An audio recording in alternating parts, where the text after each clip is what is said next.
Hello, everyone. Welcome to another episode of Citizen Sports Talk. Jacob Smith, Kaden Reinhard, and another week of crazy spring action, Kaden, starting right away with some Carroll soccer action. Starting with boys soccer, a 3-2 victory at Patrick County. A lot of Patrick County Cougar action this week between Carroll and Floyd County. The Cavaliers get their third straight win for boys soccer. As for girls soccer, they also get a win against Patrick County, but they played in Hillsville instead of having to travel to Stewart. But two successful games for Carroll County. Not exactly the same can be said for the one Floyd County event on Monday. Yeah, for the Buffaloes getting there last week started. They started with some baseball action against their closest, geographical rival in the Auburn Eagles. They traveled up Route 8 to take on Auburn there, but they dropped their contest 9-4. Most runs the Buffaloes have given up in a game since April 1st when they took on Rappahannock. They lost 13-3 that game, so not quite the double-digit mark for the Buffaloes pitchers, but still pretty marginable loss, that 5-run victory after a 2-1 week last week for the Buffaloes. They dropped to 6-6 now with that loss against Auburn, but we'll move ahead to Tuesday's action. We'll stay on the diamond, but we'll go down to Carroll County for some softball action. They unfortunately sticking with the same string, though, a 5-2 loss for the Cavaliers. Took on Patrick at home. That's 2 straight losses for the Cavaliers. Pretty low-scoring affair, which is not what we've seen from the Cavaliers this season. 2 runs for them, the least amount of runs they've scored since the shutout against Pulaski, going back all the way till March 27th. So, like I said, pretty low, unrelative contest for them that we're not used to. They've kind of just bouncing all over the place. They haven't had a win streak or losing streak over 2 games yet. Yeah, and the inconsistency with their run count, they'll go from 0 one game to 18.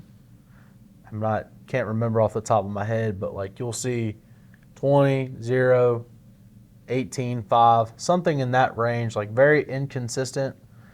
But I think we'll see a little bit more consistency now they're in district play and deeper into district play, I should say.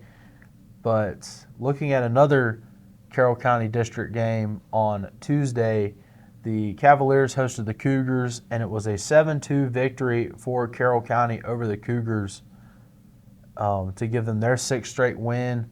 Colton was on the call for that one, and he was able to talk to Coach Bertram and Peyton Spencer after the game. It was a very strong performance for the Cavaliers overall. And again, there's not too much to say aside from being able to get the 6-game winning streak and carrying that momentum potentially into their match up against Glenver on Thursday. But here's Colton with Coach Bertram and Peyton Spencer after the game Tuesday. Welcome you back to Carroll County High School. I'm here with head coach Casey Bertram and pitcher Peyton Spencer. Coach, this is becoming more frequent for us. That's a good thing. Yeah. That's a good thing. So starting off, this y'all 6th win in a row? Yeah. We've strung together a few, starting to figure some things out offensively. Defensively, we're playing pretty well. There's a lot of good things happening right now. Yeah, y'all are in the driver's seat for the district right now. Coming off a big win off of James River, right? And then tonight, obviously, earlier in the year y'all lost to them, and then tonight, about as perfect as you get. Yeah, they're a good baseball team. Coach Wells does a good job. Those guys, they understand the game. Ball and plate that bunch. I don't know that they've got a bad arm anywhere on the field. Come into this, we knew any type of ball is in the grass. It was going to be a difficult situation to score on. But I think offensively at times tonight we played pretty well. I think we scored 4 runs before we got our first hit. So to me, our approach was there early. Middle innings, I don't know that we had that type of focus that we needed. It seems like we picked it up later. And then obviously when you have him on the mound, a lot of good things happen most nights. So we'll take it. Obviously it's 1 game toward our ultimate goal. But Glenver, they're tough, so we've got to go to that Thursday and take care of business as well. Yeah, so hand it to you now. When you're talking about this game, you started off with strong defensive effort, and then start to score a little. When you come back, you basically put the game away tonight. So talk about for you your mental resilience, especially the amount of complete games you've had. Just talk on that and how that's affected you. Yeah, offense this game really helped us out because pitching with the lead helps a lot. It's less stressful, we make more pitches. And yeah, I had a good defense back there to back me up. Yeah, he done a lot of good things. First pitch strikes. He does a good job getting ahead of people. Uh, he can be overpowering at times, but he uses a lot of the pitches well. That's what makes him successful. And the kid works there. The kid's away from him. He deserves everything he's having so far this year. So hopefully he can continue to do that. He works hard. And all these kids work hard, but this kid wants to. The college thing's starting to become a real scenario for him. So we're proud of him. Hopefully, like I said, he's a team guy. So after the night, it'll be on the delivery, and hopefully we can have some success. Yeah, they will keep your focus on baseball like this interview with your teammates here. But He hangs out with the crew. That's for sure. well, looking later on in the week, rematch with Floyd County. Yeah, next week. Or next week, sorry. Yeah, we got them. I think it's next Friday. I know they played Auburn last night. This district, there's no easy scenario. Everybody's well coached. Everybody's got a guy they can throw on the mound and feel confident in it. We're fortunate to be where we're at right now, but we're not taking that lightly. I told the guys at the end of the day, we can enjoy this one tonight, but tomorrow it's back to work. We got to figure out how to do it, and it'll be that way with Floyd, and I'm sure they're the same way. I met their first year coach this year, Coach Miller, I believe is his name, and he's doing a good job. He's young, but they're a solid group. They're going to be, going to Floyd's a tough place to play anyway. Yeah. But right now we'll just focus on Denver and worry about that when we get to that point. Yeah. Well, thank you, Case. Absolutely. For your time. Appreciate you. Thank you guys. Thank you. Yeah. Awesome. Thank you, Colton, for making the trip down to Hillsville on Tuesday. And thank you, Coach Bertram. And thank you, Peyton, for your time after the game. 7-2 the final against the Cougars on Tuesday. But coming up next here on Citizen Sports Talk, Cougar chaos for the Lady Buffs and Buffalo's softball and baseball, I should say, as some postseason shakeup was the result of the games Friday. But stay tuned for that and plenty more here on Citizen Sports Talk. Welcome back to Citizen Sports Talk. And Jacob, right before a break, you mentioned that Cougar chaos. Got to put a little bit of a pause on it. We'll get to that later in the week. That's going to kind of wrap up our talk for the week. But first off, get into Wednesday's action. A little bit of soccer pitch matchup. So what do we have in store on Wednesday, Jacob? Yeah, the one Floyd County soccer matchup on Wednesday. The boys soccer team taking on Martinsville. In Martinsville, a 2-1 loss for the Buffaloes. One of the few losses they've had. I believe this is our third loss this season. So definitely shocking, and of course a close loss. One of the few close losses we've seen, because we had them lose, I believe, 6-0 against Auburn a few weeks ago, close to a month ago, and then the Glenver 5-0 loss maybe 2 weeks ago. So this is really the first close loss I've seen from this Buffalo's boys soccer team. Definitely. They've been, shown out in these games, and what's even more impressive to me is they've been able to be pretty confident on the road. This is their second loss on the road, but 3 victories for them, so still having a winning success even when they travel. Absolutely. And then transition to the pitch action for Carroll County on Wednesday. Yeah, it was actually the first of a back-to-back game day slate for the Carroll County girls soccer team. They started off with another 2-1 contest that you just kind of mentioned, but this one on the positive side for us talking about it, Carroll County Lady Cavaliers picking up the victory against Galax at home, picking up their second straight victory and their 5th victory in their last 7 games. So it's almost like what we're seeing with their baseball team, kind of a sluggish start, but they're finally starting to really put together some really solid performances up until Thursday. Unfortunately, the Glenver Highlanders were waiting for them. The Lady Cavaliers took the trip up 81 to Salem, and when we talked about it a couple weeks ago, that's just a powerhouse. Both the girls and the boys team for the Highlanders. That's a tough matchup whenever you play them. The 6-0 loss, it was a lot cleaner at home back on April 6th for the Cavaliers. They just dropped it 1-0, gave up 5 more runs against Glenver Thursday night. Yeah, and transitioning into the diamond action, Carroll Glenver action again for girls softball for Carroll County, a 7-2 victory over Glenver, completing the series sweep. Not as large of a margin of victory for Carroll County this time around. I believe the score the first time around was 20-2. This time just 7-2. So, yeah, Carroll being able to get back on the right track there. They had lost 2 straight prior to this win Thursday. And a changing of the tide for both teams, unfortunately, for boys soccer, or boys baseball, excuse me. A 3-1 loss at Glenver ends their 6-game winning streak. So I guess this is just an opportunity to reset for Coach Burcham's squad and get ready for the final stretch with these last couple weeks and maybe just a little hiccup in the road. Yeah, I mean, it's like you said, just a little bit of a hiccup in the road. It's anything with these spring sports. It's so much different than the fall slate when we're used to seeing with football, obviously just one game a week. Maybe basketball, you're going to get in 2, maybe 3 if you're pushing it. These spring games, you have such a quick turnaround. You got to look past losses and just kind of already be looking at that next game, prepare for that one. Yeah, the way the weather worked out, we actually kind of had to say that about the winter sports too, even though we don't typically see that as much. When it got to the point where you had like 4 or 5 games in a week span, or a week, made it a little bit more like just look ahead at the next game. And Floyd County for softball, talking about the Cougar chaos that I referred to before the break. Floyd County was sitting as a 3 seed in Class 2 Region C. Patrick County sitting at 4. Why did Patrick County set the tone in this one? A little bit shocking. Not necessarily who came away with the victory. I felt like it was one of those 50-50 games. Just kind of depended on who had the better performance. But Patrick County had a very, very strong performance. 6 runs scored in the first inning. A 13-3 win against the Lady Buffs.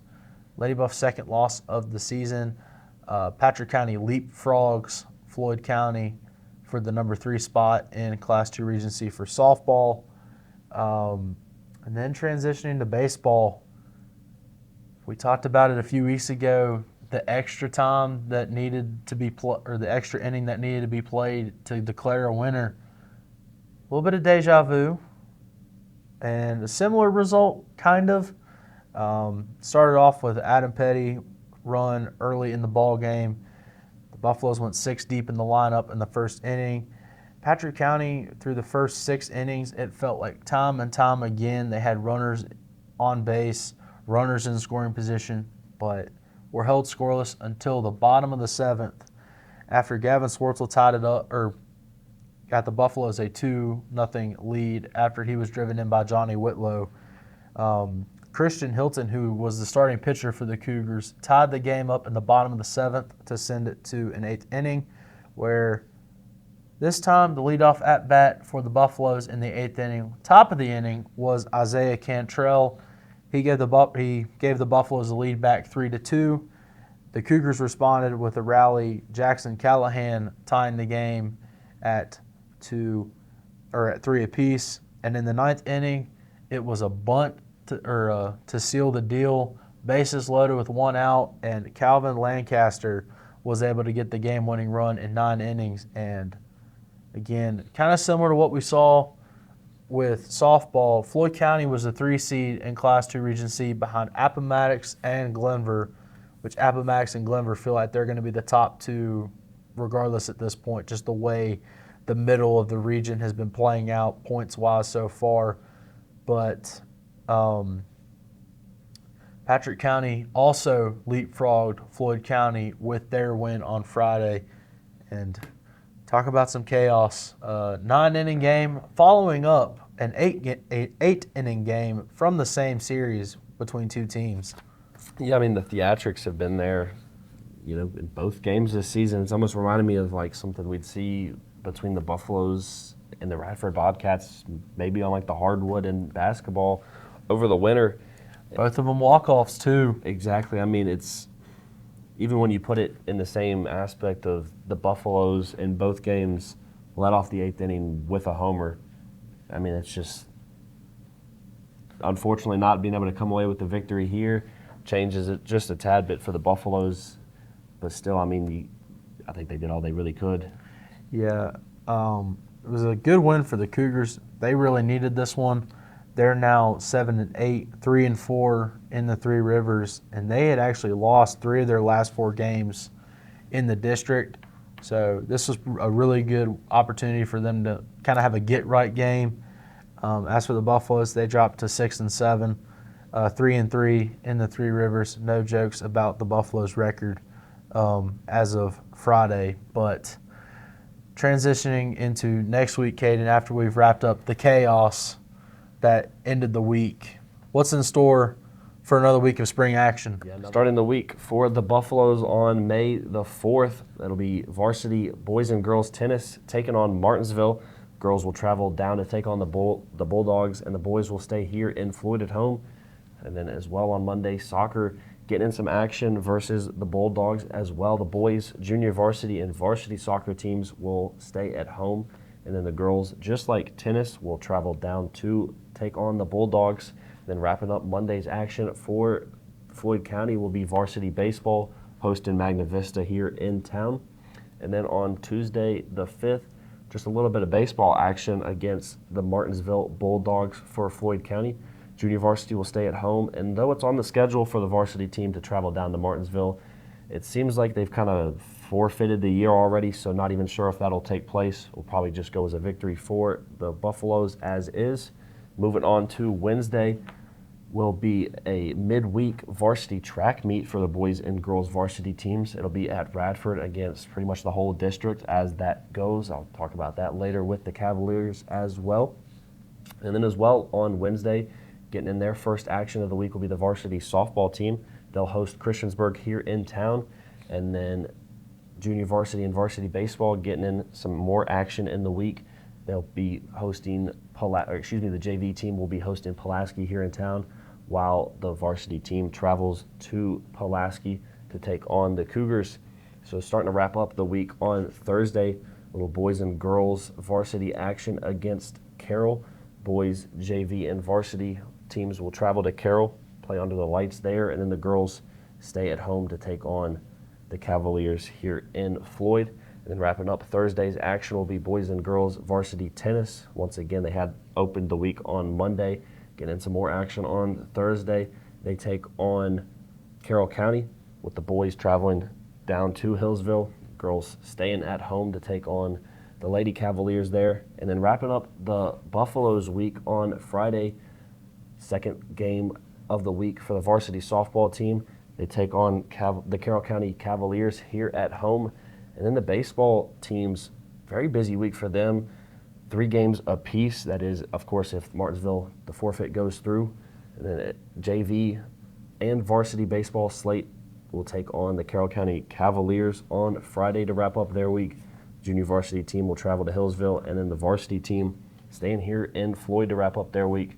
So moving on to the Cavaliers, obviously going to be some repeats with the multiple rematches or multiple matchups between the Cavaliers and the Buffaloes this week. But starting on Monday for the Cavaliers will be varsity girls soccer. They'll take on Pulaski in Pulaski for their matchup there. And then the boys varsity tennis team travels to Galax. And then a little bit more traveling for the week. It'll be softball. The junior varsity and varsity softball teams. Junior varsity stays at home, and the varsity team travels down to Galax. So a couple traveling days for the Cavaliers to start out. No matchups on Tuesday for them. We'll see how they make it up kind of later in the week. It's a little odd for them. But on Wednesday, for the Cavaliers, it is a varsity track meet, like we mentioned earlier, against the Bobcats there. And then varsity girls team will travel down to Salem for their tennis matchup there. And then a busy Wednesday for Diamond Sports. It's a junior varsity and varsity baseball team. They'll travel down to Grayson for their matchups, while both softball teams play Chilhowie. Junior varsity takes the trip down to Chilhowie while varsity stays at home. So then on Thursday, boys and girls varsity tennis plays, Floyd mentioned that just a second ago, For the Carroll, the girls will play at Floyd while the boys stay in Hillsville for their home matchup.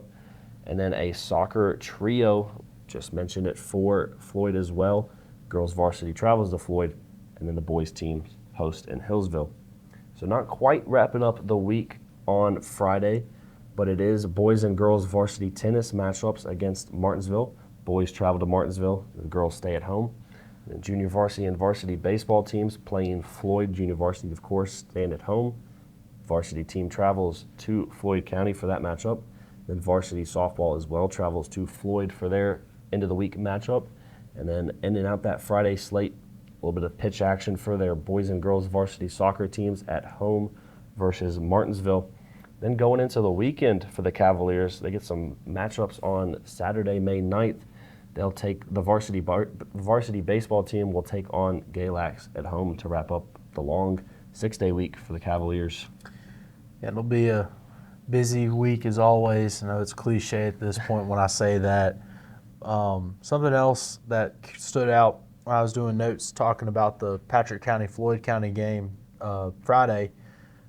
Floyd County, if you look at the rest of their regular season slate, Kaden, 6 out of their last 7 games for the regular season, all at home. So that'll be very beneficial for them down the stretch, potentially, just the way the schedule got laid out and having to get some games potentially rescheduled. Definitely. I mean, it's kind of a weird oddity when you think about it, or at least the way I think about it with baseball.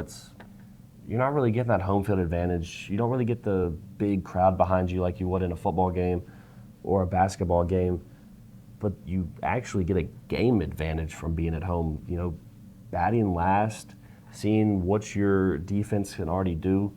It's almost that like mentality of matching or outperforming your opponent rather than being the away team and having to perform first.